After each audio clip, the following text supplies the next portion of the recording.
So I'm not going to take any more time. Thank you all for being here. I'm going to introduce, if I can, Stacie. And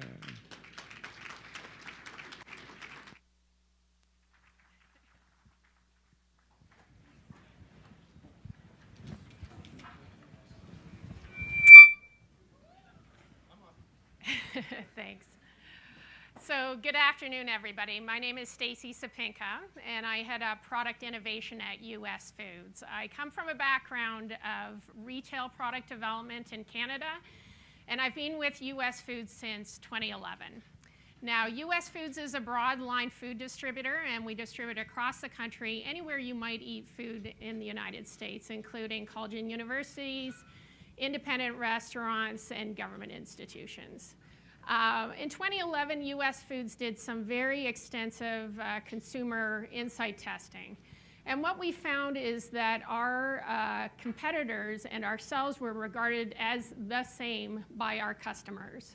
And that is not somewhere you want to be. So we set a new strategy to be differentiated in both food leadership and easy to do business with. And in 2011, we relaunched the company from US Food Service to US Foods. And part of what we did is start launching product innovation B2B to restaurant operators. Now, this had never been done before. I don't know what you know about food service, but if you're trying to launch a new product, often you have to go door to door to different parts of the country and try to get the product adopted by a distributor. What we have done is we've launched over 350 products, and that's through Scoop magazine, which we launch 3 times a year. We launch 20 to 25 products, and the majority of these products are clean ingredient deck, many of them all natural, and we've had huge success with that, and we're looking forward to carrying on that work in the future. Part of why I'm standing here today is we have literally hundreds of suppliers of all sizes come through our doors and pitch on both existing business and new business. And so I guess we have a unique vantage point to talk about looking for the next food giants in a sea of startups. So, you know, what I would say is I recently had the opportunity to go to Rethink Food, which was a joint MIT Media Lab with the CIA, and there was all sorts of small startups and VCs there that were part of the conversation of the intersect of food, technology, behavior, the consumer. So before I tell you about what I saw there, I just want to read a quote that came from Fortune magazine, which was issued in May of 2015, talking about the war on big food. Try this simple test. Say the following out loud. Artificial colors and flavors, pesticides, preservatives, high fructose corn syrup, growth hormones, antibiotics, gluten, genetically modified organisms. If any of these terms raised a hair on the back of your neck, left a sour taste in your mouth, or made your lips purse with disdain, you are part of big food's multi-billion-dollar problem. In fact, you may even belong to a growing consumer class that has some of the world's biggest and best-known companies scrambling to change their business. Now, the article went on to quote that over $4 billion was lost in 2014, and that number is even a higher number of $18 billion lost by the 25 biggest food companies since 2009. So where are these sales going to? Well, the article concludes, in part, they are going to these small startup companies, and they're also going to fresh. You may have read there was another article called A Seismic Shift in How Consumers Eat in the New York Times, which referenced the center of the store being called the morgue, and that fresh sales were increasing, I think it was 30% since 1998. They also cited that organic foods have tripled in the last 10 years. So the small companies that we are seeing when we go to conferences like Rethink Food and that we're reading about in the media, what do they have in common? Well, this is just from my vantage point, but this is what I have seen. they tend to have management that is coming from outside of the food industry, and they're bringing a new way of thinking to food. They also tend to resource their companies a little different than the traditional food company. Their products tend to solve a problem, often around sustainability. And those are products that we know millennials are particularly interested in. Over 50% of them are looking for products that solve problems. They happen to be often located in California. But I also read an article on the weekend that said New York is now claiming to be the new Silicon Valley of food. So you can be the judge of which one is right. They often have big name backers. And most importantly, they tend to or have been valued like biotechs versus traditional food companies. I know you're probably familiar that Annie's Homegrown sold for $840 million to General Mills. And this reoccurrence of large companies buying smaller companies hoping to gain part of their DNA is something that we see ongoing. So now I'd like to tell you just an example of 3 of these small startups, and they're all retail examples that you may find interesting. There's some commonality to all 3. The first one is one that was present at Rethink Food, and that is Hampton Creek. And Hampton Creek was started by Joshua Tetrick and Joshua Balk that came from Humane Society. And their mantra is really all about food and technology. They're a food technology company.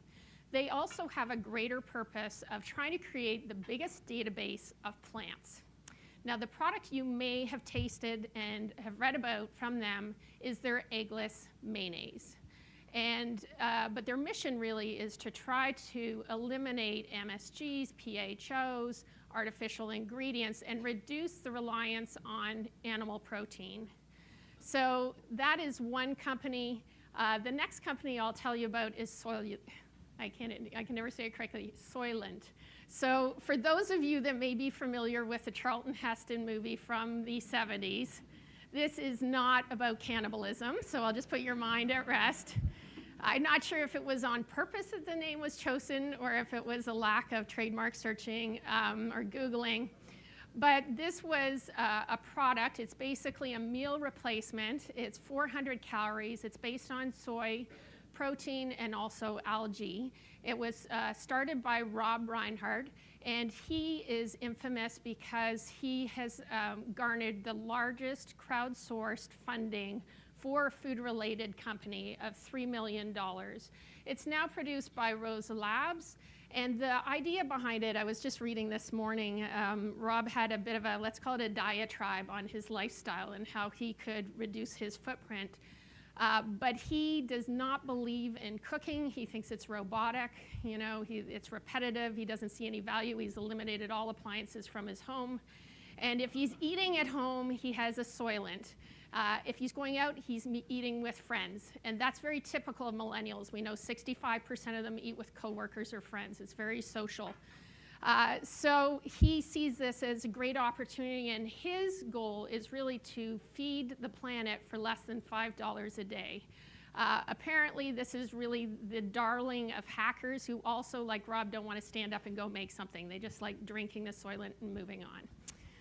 So the final company I'll tell you about is Beyond Meat. And this is another vegetable protein company.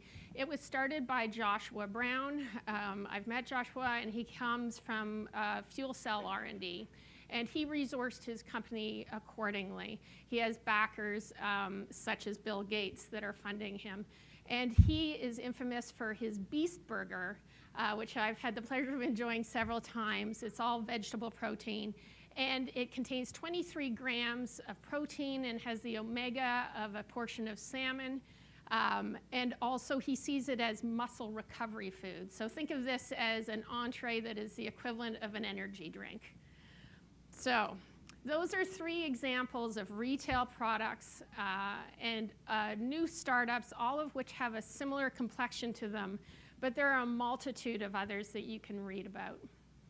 So next, I'd like to tell you a little bit about what we value when we're looking at new suppliers.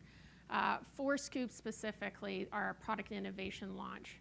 So it really boils down to fundamentals, having the fundamentals covered, being progressive, and a great partnership. And I think those are probably a triad of priorities regardless of what business you're in. But when I say the fundamentals, what I'm talking about is food safety, having GFSI accreditation in plants, having distribution networks that complement ours, and also having a broker network. And for a lot of these startups, just even having a certified plant or a level of food safety in their plant is a big challenge for them because, often they're less than a year old. The next area really is about being progressive, and this is about knowing your industry, being able to bring ideas to us, also being forward-thinking and having the ability to take risks and move quickly. One of the things I loved when I came to US Foods, I came from a very mature product development organization. We had such a litigious process, and I got to rebuild the process all over again for product development, and I called it the whiteboard process. I always wanted to have that simplicity of a whiteboard because I think a lot of startups have that ability to move very quickly. And finally, it's about partnership. And that's something, if you really want to move the needle in innovation, you have to have longer term partnerships because you're going to have some wins and you're going to have some losses, and you want it all to equal out over the long term. You definitely have to have a level of trust. So I'd like to walk you through 3 suppliers we're currently working with. They don't have the same kind of very crazy stories of some of the startups I talked to you about. They're in more traditional food manufacturing. But I just want to tell you about how we ended up with them and why we loved our partnerships with them.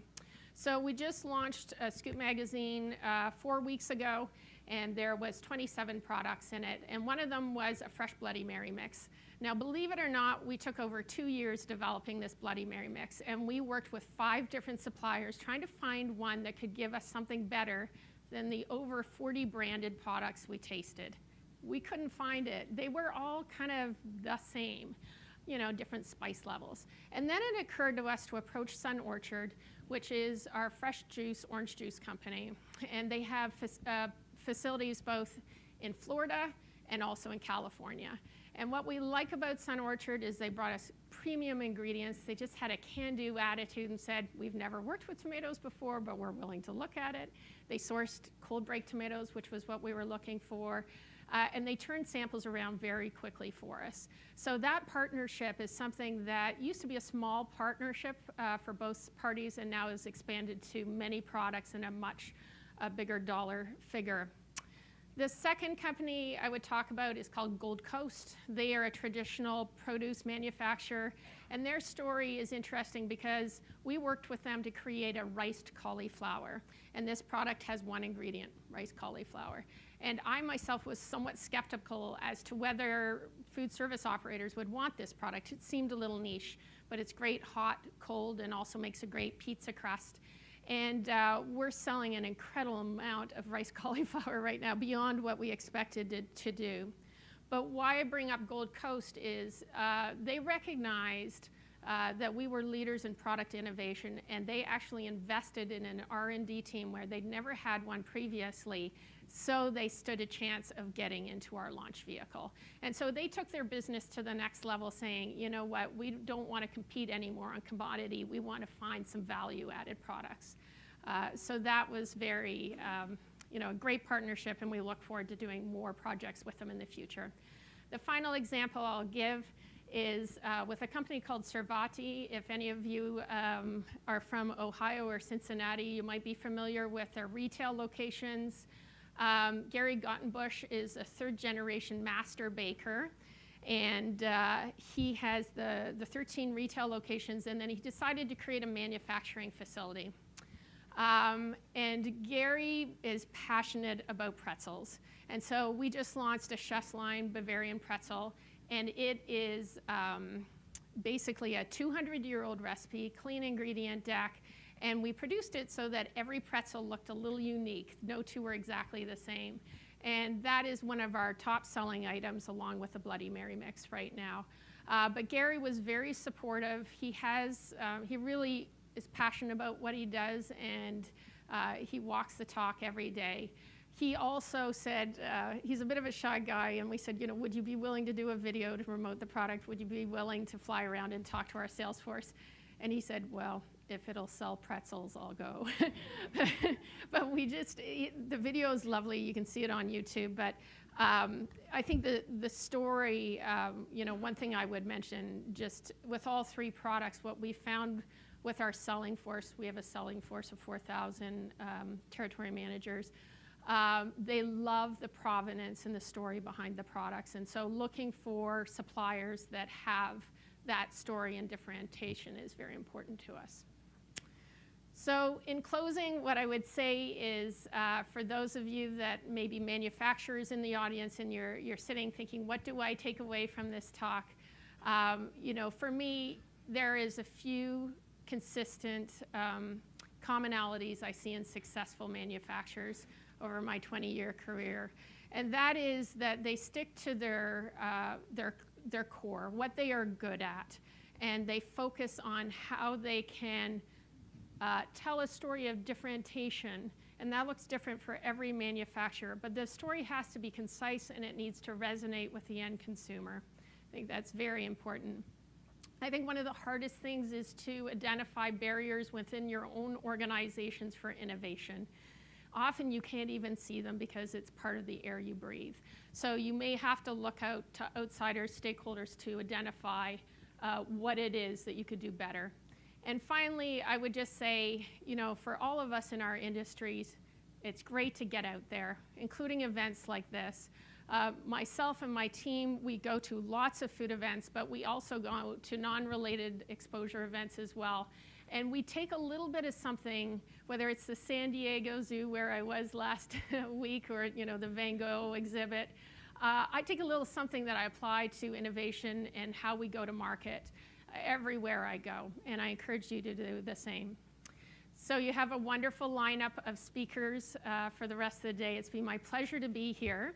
Unfortunately, US Foods is also having our biannual conference, so I will not be here for the Q&A, but I encourage you to send any questions to the organizers, and I will definitely get back to you with answers. So thank you.